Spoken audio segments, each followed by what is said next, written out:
नमस्कार दोस्तों, मेरे पाम रीडिंग चैनल में आपका बहुत बहुत स्वागत है। आइए आज 41 वर्ष के पुरुष के पाम का एनालिसिस करेंगे, इनके सवालों का जवाब करेंगे। तो सर्वप्रथम इनके सवालों को सुनेंगे, फिर एक एक करके इनके सवालों का उत्तर करेंगे। उससे पहले अगर आप लोगों ने अभी तक हमारे चैनल को सब्सक्राइब नहीं किया है तो कृपया करके चैनल को सब्सक्राइब कर ले, बेल आइकन को प्रेस कर दे ताकि लेटेस्ट नोटिफिकेशन आपको मिल जाए। तो चलिए शुरू करते हैं। इनका क्वेश्चन इस प्रकार है, वर्तमान समय में ये नौकरी में है, ठीक ही चल रहा है, नौकरी बहुत बढ़िया चल रहा है इवन, और आगे व्यापार के लिए जानना चाहते हैं।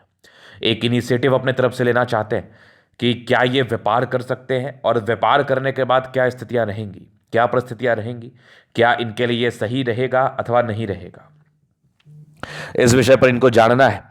तो आप बिल्कुल भी चिंता ना करें, आपके सारे ही प्रश्नों को हम सुनेंगे और गहराई पूर्वक चीज़ों को बताने का प्रयास करेंगे। जो भी आपके हाथ पर पॉजिटिविटी रहेगी और जो भी आपके हाथ पर नेगेटिविटी रहेगा, उस चीज़ को मैं बताने का और समझाने का प्रयास करूंगा। तो वीडियो बहुत महत्वपूर्ण है, वीडियो बहुत एक्सपेक्ट से महत्वपूर्ण है, क्योंकि ये अपने ज़िंदगी पर एक परिवर्तन चाहते हैं। कोई काम इनका अच्छा चल रहा होता है, उसके बाद भी ये परिवर्तन चाहते हैं ज़्यादा आगे बढ़ने हेतु। तो मैं बताऊंगा वो सही निर्णय है अथवा कि नहीं। इसके उपरांत इनके हाथ पर अमीर बनने की बहुत ही अच्छी अवस्था है। ऐसे व्यक्ति अपने जीवन काल में अपने ही दम पर बहुत अमीर बनते हैं, बहुत गुणी होते हैं और अपने ही टैलेंट के दम पर जिंदगी पर बड़ा मुकाम हासिल करते हैं।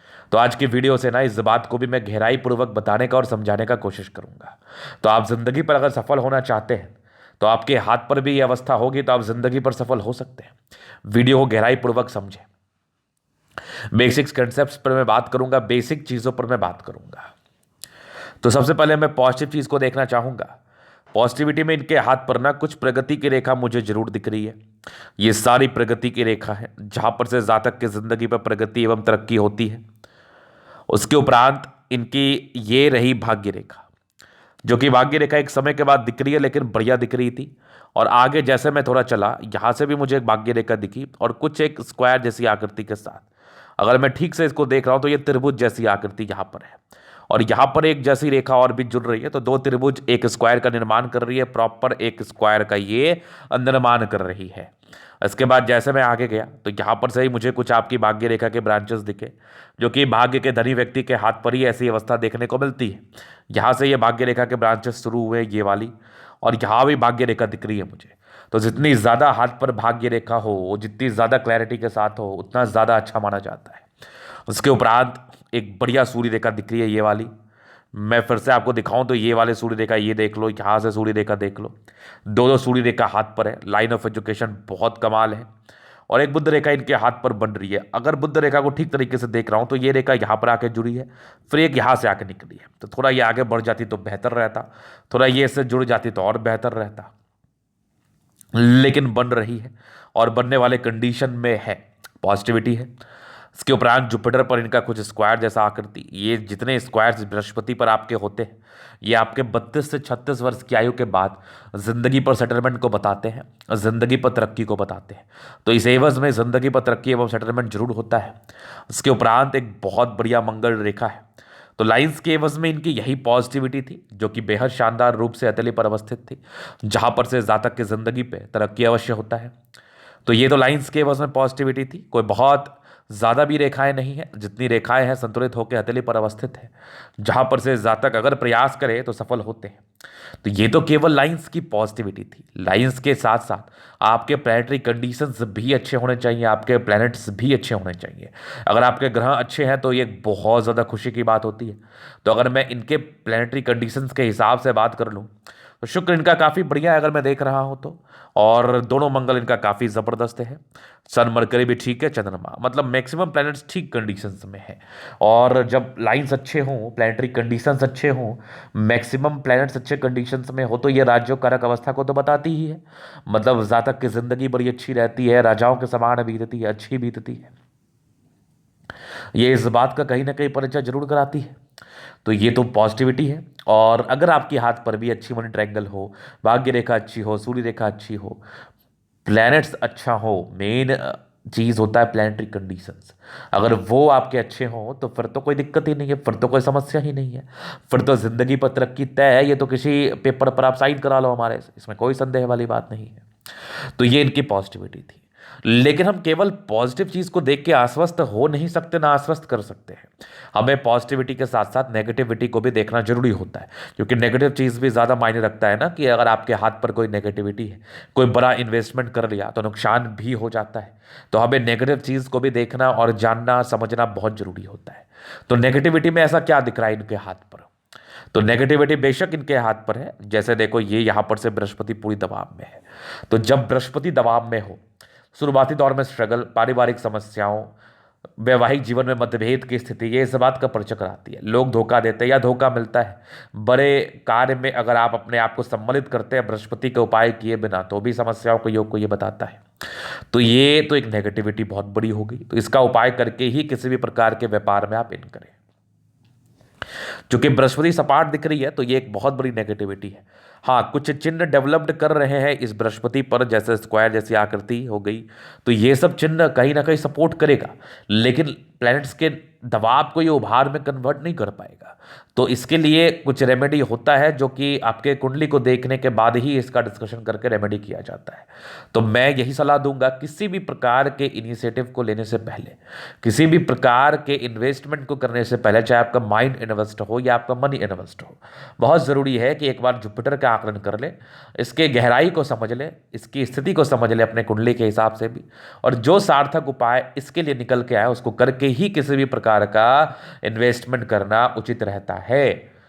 तो ये होगी पहले नेगेटिविटी। दूसरी, 9 के परस्पर हाथ पर राहु रेखा थी। तो ये अर्ली एज से ही स्ट्रगल को बताती है। मतलब जातक की जिंदगी में स्ट्रगल होता है, व्यक्ति स्ट्रगल फेस करते हैं, स्ट्रगलिंग लाइफ रहती है। मतलब आप जितना डिजर्व करते हैं उस प्रकार की कामयाबी नहीं मिलती है। आज के समय में आपको बहुत अमीर बन जाना चाहिए, लेकिन आप नहीं बन पाते हैं, तो उसका एक मेजर वजह होता है। राहु रेखा क्या क्या करता है? राहु रेखा आपको सफलता दिलाने में परेशानी को क्रिएट करता है, मानसिक तनाव देता है, पारिवारिक समस्याएं देता है, हर वो प्रकार की समस्या देता है जिससे आप अपने जिंदगी पर सफलता को प्राप्त नहीं कर पाते हैं। कहने का अर्थ ये है कि अगर राहु रेखा हाथ पर हो तो हर एक चीज पॉसिबल है, कुछ भी हो सकता है। Suddenly problem, suddenly financial loss, mental illness, साथ ही साथ लाइफ में आप बहुत आगे बढ़ रहे हैं, बहुत सक्सेस को पा रहे हैं, सडनली बहुत बड़े मुकाम से आप नीचे गिर जाएंगे। तो इस प्रकार की समस्या के लिए राहु रेखा बड़ी प्रसिद्ध है। तो जब ये हाथ पर दिखता है तो मैं तो बहुत कहता हूं लोगों को कि आप कम से कम इसका तो उपाय कर लो, इसकी स्थिति को देख के इसका तो उपाय कर लो। यूनिवर्सल उपाय तो शिव को जल देना है, महादेव को जल चढ़ाना है। इसके उपरांत आप सूर्य को जल से दे सकते हैं। इसके उपरांत और भी चीज़ें हैं जो कि राहु की स्थिति को देख के इसके लिए किया जाता है। तो राहु रेखा तो थी आपके हाथ पर, तो जिस प्रकार की कामयाबी आप डिजर्व कर रहे होंगे वो प्रकार की कामयाबी मिलने में समस्या। तो उसके बाद की नेगेटिविटी वैसे कोई खास हाथ पर तो है नहीं। हाँ, थोड़ा डिस्ट्रैक्टिव है, कभी कभार डिस्ट्रैक्ट होते हैं, वो सामान्य है। इसको मैं बहुत बड़े नेगेटिविटी के रूप से नहीं देखूंगा। और रही बात बिजनेस के लिए, तो मनी ट्रायंगल आपका भी पूरा क्लियरिटी के साथ बना नहीं है, लेकिन आने वाले समय में जैसा इसका आसार है, जैसे इसकी स्थिति बनी हुई है हाथ पर, तो ये बन सकता है मनी ट्रायंगल आने वाले समय में। फिलहाल तो ये नहीं है, हाँ आने वाले समय में ये जरूर बन सकता है। तो ये इनकी पॉजिटिविटी और नेगेटिविटी थी। अभी इनके प्रश्न पे सुनूंगा मैं, प्रश्न इनके क्या कह रहे हैं। अभी इनको व्यापार करना है, क्या ये बेहतर समय है? क्या इस समय में किसी भी प्रकार के व्यापार में जाया जा सकता है जिसमें इनको डेफिनेटली कामयाबी दिख रही है कि मैं अगर ये कार्य करूंगा, मैं इस व्यापार में जाऊंगा तो मुझे कामयाबी मिल सकती है, जैसा इनका कहना था। तो ये आपके हिसाब से था। अब मैं थोड़ा लॉजिकल आपको समझाता हूँ। आप कभी भी कोई काम करते हैं, उसमें आपका गारंटी नहीं रहता ना कि इसमें आप तरक्की ही करोगे। दिखता तरक्की तभी तो आप उस कार्य में गए। तो मति भ्रम होने के बाद भी ये चीज़ हो जाता है। जैसे मैंने कहीं पर कुछ पैसा लगाए, ठीक है, मेरा भाग्य अच्छा था, समय अच्छा था, मुझे वो पैसे 2 गुने 3 गुने रूप में ऊपर हो गए। मैंने कहीं व्यापार शुरू किया, मेरा व्यापार चल गया और मैं आगे बढ़ गया। तो मैं तो इसी उद्देश्य से गया ना कि मेरे सक्सेस होगा, वो मुझे मिल गया। अब दूसरा ये होता है कि मुझे लगता है कि मुझे उसमें कामयाबी मिलेगी, मेरा उद्देश्य कामयाबी का ही रहता है। मैंने उस काम में पैसे लगाए, लेकिन मेरे पैसे लगाए हुए फलित नहीं हुए, मुझे नुकसान हुआ, मुझे 0 सन्नाटा मिला। मतलब मैंने बहुत पैसे लगाए लेकिन रिटर्न के रूप में मेरे पास कुछ भी नहीं आया। तो वो भी तो एक प्रकार का इन्वेस्टमेंट है। तो इसकी गहराई कौन समझाएगा आपको कि आप अगर इस समय में पैसा लगाते हैं तो आप नुकसान में जाएंगे या तरक्की करेंगे? तो ये कहीं ना कहीं अगर कुछ भी नेगेटिविटी हाथ पर दिखे तो कुंडली को एक बार देख लीजिए, महादशा अंतरदशा को बहुत बारीकी के साथ देख लीजिए, अध्ययन कर लीजिए, और जरूरत पड़े तो प्रत्यंतर दशा भी देख लीजिए, जिसके बाद आप व्यापार का इनिशिएटिव ले। किसी भी व्यक्ति के लिए ये ज़्यादा जरूरी है। अब देखो, छोटे मोटे कार्य करने में कोई मतलब ये नहीं है कि जैसे आपके लाइफ में कुछ भी नहीं है, आप जिंदगी पर कुछ भी नहीं कर रहे हैं, तो चलो 50,000 रुपये का डालकर कोई रेडी डाल दिया, कोई कार्य शुरू कर दिया, कोई काम में लग गए, तो वो एक अलग चीज़ है, वो आपका सर्वाइवल के लिए जरूरी है। नुकसान हो या फायदा हो, आपके पास ऑप्शन नहीं है। आपके केस में आपके पास ऑप्शन है, फिर भी आप उसमें स्विच कर रहे हैं, तो ये थोड़ा सा ना वेरीफाइंग कंसेप्ट हो जाता है। मतलब इसको वेरीफाई करना बहुत जरूरी होता है, इसको समझना बहुत जरूरी होता है, क्योंकि आप ऑलरेडी एक अच्छे काम में हैं, आपकी सैलरी बड़ी अच्छी है, आपका डेजिग्नेशन बड़ा अच्छा है, आप बड़े अच्छे पद पर कार्य कर रहे हैं, इसके बावजूद आप कोई और नया कार्य करना चाह रहे हैं, तो ये एक प्रकार का मति भ्रम वाला स्थिति होता है, तरक्की के एवज में या दुर्गति के एवज में। तो उसका जस्टिफिकेशन के लिए मुझे कुछ चीज़ों को और भी देखना पड़ता है। तो ये इनके मूल प्रश्न थे। बाकी अभी इनके जीवन रेखा से और भी चीज़ों को मैं क्लियर कर दूंगा। तो अभी मैं इनके जीवन रेखा का विश्लेषण करूंगा। अब देखो, बचपन में थोड़ा स्ट्रगल तो रहता है, पर भी प्रगति के योग थे, तो अच्छे ही परिवार से होते हैं। पैसा होगा या नहीं होगा इस बात का तो मैं जिक्र नहीं कर रहा, लेकिन परिवार बड़ा अच्छा होता है। इंडिपेंडेंट हो गए लगभग आप 18-17 साल की आयु से। 17 के बाद निरंतर राहु रेखा आपकी रही है, लगभग मान के चलो 22-23 साल की आयु तक। हाँ, एक 24 साल में तरक्की के योग थे, 25 में कोई दिक्कत, 26 में तरक्की, 27 में एक राहु रेखा, 28 में तरक्की, 29 में एक राहु रेखा, 32 में एक तरक्की, फिर 34 में एक तरक्की, फिर एक लगभग 37 में दिक्कत, 36 में एक तरक्की थी। ये सब जो दिक्कत है ना, ये सब आपको बस ऐसी वाली एहसास हुई होगी कि हाँ कुछ प्रॉब्लम आया, फिर सॉर्ट आउट हो गया, क्योंकि प्रोग्रेस लाइन निरंतर था। और जब प्रोग्रेस लाइन के साथ राहु रेखा रहती है तो फिर वो टेंशन नहीं देता। 39 में एक तरक्की, फिर लगभग 40 से लेकर 42 में 60 के आसपास एक दिक्कत, 43 में एक तरक्की, 44 में एक तरक्की, फिर तकरीबन एक 48 में, 48 से लेकर 55 ईयर्स तक एक बढ़िया ट्रायंगल है। यहाँ भी एक प्रगति के योग है 55 में, फिर यात्रा के योग है 56 के आसपास, फिर एक बड़ी यात्रा है 60 के आसपास। दो मुखी जीवन रेखा है, मतलब बड़ी यात्राएं हो सकती हैं। लाइफ लाइन वैसे आपकी लंबी है, लाइफ लाइन में विशेष समस्या नहीं है। हाँ, 42 कोई राहु रेखा है, तो मैं इसलिए देखना भी चाहूँगा। अभी मैं व्यापार के लिए कोई भी हामी नहीं भरूंगा, वो मैं आपको बता दूंगा। बाकी 42 के बाद तो विशेषतम दिक्कत के योग नहीं है। उसके बाद आपकी जीवन रेखा काफ़ी प्रबल है, तो मुझ मेरे समझ से कोई समस्याएं आपको नहीं आनी चाहिए। तो ये तो हो गई पॉजिटिविटी और नेगेटिविटी और इनके मूलभूत प्रश्न है। अभी मैं आगे देखता हूं इनके तले पर और क्या चीजें अवस्थित है। तो यहां पर से ये चीजें मैंने क्लियर कर दी। तो अभी मैं इनके अतली का जरा अध्ययन करूंगा, चीज़ों को स्पष्ट रूप से क्लियर करूंगा। तो वीडियो काफ़ी ज़्यादा महत्वपूर्ण है, देखे सीखे समझे। ये रेक्टेंगल पाम में बड़े जिद्दी किस्म के इंसान हैं, मन में जो बातें सेट कर जाती है फिर तो ये वही करते हैं, फिर तो उसके कोई किंतु परंतु वाली बात ही नहीं होती। फिर तो इनको यही करना है तो फिर यही करना है, ये वाली इनकी मानसिकता है। इसके उपरांत प्लैनेट्स काफ़ी अच्छे कंडीशंस में है, गद्देदार अवस्था है, तो ये राज्यों कारक अवस्थाओं को बताती है। ऐसे व्यक्तियों की ज़िंदगी बड़ी कंफर्टेबिलिटी के साथ बीतती है, लाइफ में कंफर्ट रहता है, ये इस बात का परिचय जरूर कराता है। तो एक कंफर्टेबल लाइफ रहेगा। गुलाबी अतलिए धन को अट्रैक्ट करती है, जब भी धन की आवश्यकता हो कहीं ना कहीं से ज़िंदगी पर पैसे ज़रूर से आ जाते हैं। मैं आगे देख रहा हूँ तो थंब एक स्ट्रांग थंब है। हाँ, थोड़े से ये अंदर से घबराहट की समस्याओं के योग है, बाकी इच्छा शक्ति बड़ी प्रबल है। यह आकृति है, बहुत कुछ जिंदगी पर करना चाहते हैं, सपोर्ट की इसके लिए आवश्यकता होती है वो आपको मिल जाता है। डिजायर्स के बड़े अच्छे योग है, व्यक्ति काफ़ी महत्वाकांक्षी है और ज़बरदस्त थंब है, तो व्यक्तित्व शानदार है। मन में बातों को बिठा लिया फिर तो उसी को करते हैं, फिर झुकने वाली पर्सनैलिटी इनकी बिल्कुल भी नहीं है। फिर देखो समझदारी का लूप काफ़ी अच्छी, व्यक्ति बहुत समझदार है, समझदारी पूर्वक जिंदगी पर आगे बढ़ते हैं और समझदारी पूर्वक जिंदगी पर आगे बढ़ना चाहते हैं। थोड़े इंट्रोवर्ट वाले नेचर इनके हाथ पर अवस्थित जरूर है।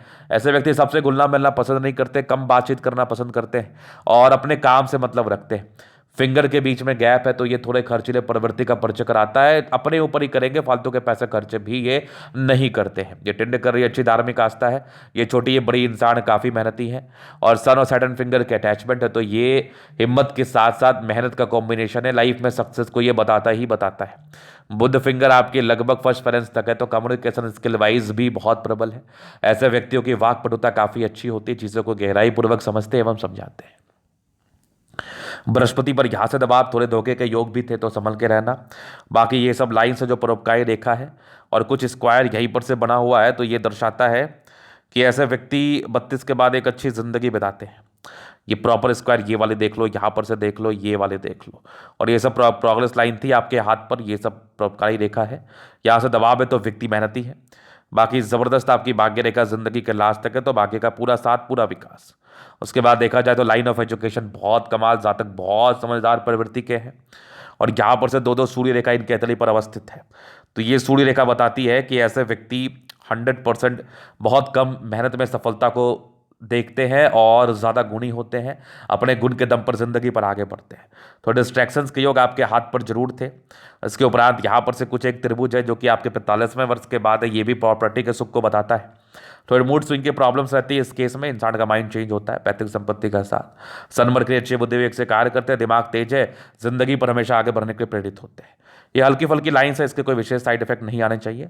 दोनों मंगल बहुत जबरदस्त, तो जातक काफी ज्यादा एनर्जेटिक है, एनर्जी में किसी प्रकार का संदेह नहीं, पराक्रम में किसी प्रकार का संदेह नहीं, कुछ करने की बड़ी अच्छी इच्छा तमन्ना, और इसको आप बहुत ही अच्छे तरीके से करते हैं। माइंड रेखा अच्छी है, हल्की फुल्की तनाव कभी कभार रही है, बस ट्रायंगल से तो नेगेटिविटी को दूर कर रही है। हृदय रेखा अच्छी है, नॉर्मल भावुक व्यक्ति है, बाकी विष्णु योग का फॉर्मेशन रूटीन को फॉलो करने वाले हैं। और भी कुछ चीज़ें इनके हाथ पर जैसे मैं दिखाऊं आपको, तो यहाँ पर से एक ट्रायंगल है ये वाला, यहाँ पर से भी एक ट्रायंगल है, ये भी देख लो। तो प्रॉपर्टी के सुख वैसे 36वें साल की आयु के बाद मिलने लगते हैं। बुध रेखा बहुत विजिबल नहीं है, लेकिन बन रही है, जितनी ज़्यादा विजिबल होगी उतना ज़्यादा बढ़िया रहेगा। हाँ, और अगर ये जुड़ जाए तो और बढ़िया, ये आगे बढ़ जाए तो और ज़बरदस्त वाली बात है। ये थोड़ी बहुत लाइन्स है ना, तो थोड़ा संभल के रहना, लोगों पर विश्वास मत करना जल्दी में, आप थोड़े नुकसान लग सकते हैं, थोड़े धोखे मिल सकते हैं आपको। बैलेंस काफ़ी अच्छा, दिल दिमाग के तंदुरुस्त है, थोड़े बहुत इरिटेशंस के योग भी, ज़्यादा जल्दी इरिटेट हो जाते हैं। ज़बरदस्त चंद्रमा है, ये कुछ लाइन्स है जो विशेषतम यात्राओं को बताता है, घर से दूर की तरक्की को बताता है। मूल रूप से इनका घर से दूर का ही कार्य होता है, और बचपन में भाग्य रेखा का साथ नहीं था, 18-19 के बाद ठीक रहा है, उसके बाद बढ़िया है भाग्य रेखा, कंप्लीटली बढ़िया, आगे भी 36 के बाद भी ठीक दिख रहा है, जिंदगी का लास्ट तक तो दिख ही रहा है। उसके उपरांत देखा जाए तो ये सब यात्रा के लाइन्स है, ये सब बुद्ध रेखा के ही ब्रांचेस है, जितनी अच्छी बनेगी क्लैरिटी के साथ तब बढ़िया रहेगा आपके लिए।